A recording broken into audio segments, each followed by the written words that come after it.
Nous suivons de nombreux patients qui ont présenté un accident vasculaire cérébral. Cette pathologie très fréquente est responsable de troubles moteurs, paralysie, troubles sensitifs, troubles de la parole, troubles de mémoire et très souvent aussi d'une fatigue qui impacte beaucoup les patients.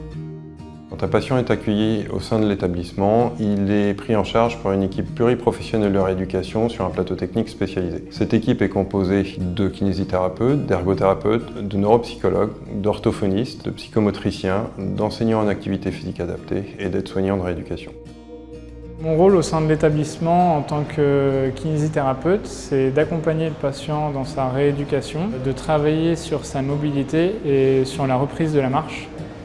Nous avons différents dispositifs robotiques ou non sur le plateau technique pour faciliter la récupération des capacités motrices du patient. Nous utilisons également la balnéothérapie pour permettre la réalisation d'exercices avec un allègement du poids corporel. Donc, durant les phases de rééducation, on va pouvoir travailler la mobilité du patient avec différents dispositifs. Ces dispositifs vont lui être proposés en fonction de son évolution, de ses capacités. Le programme de rééducation est vraiment personnalisé en fonction des besoins du patient et de ses objectifs.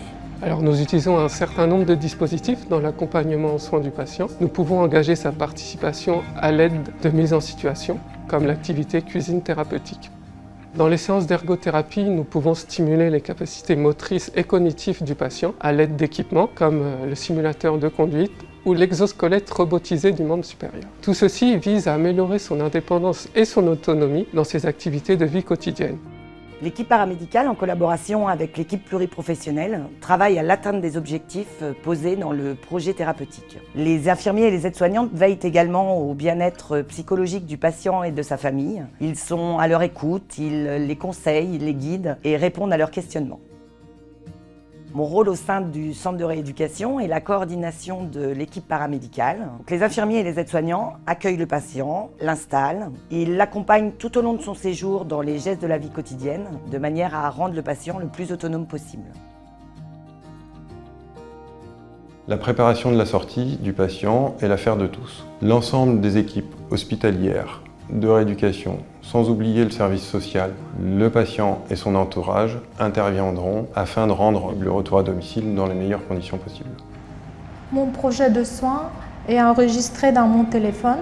Par exemple, le matin, j'ai le soin ergo, le soin kiné et après-midi, orthophoniste. Je suis prise en charge assez rapidement. On a fait la demande de l'hôpital d'Avranches et déjà une semaine après, j'avais la réponse que je suis prise. J'étais très heureuse parce que ça me permet d'évoluer et récupérer ma santé presque 100%.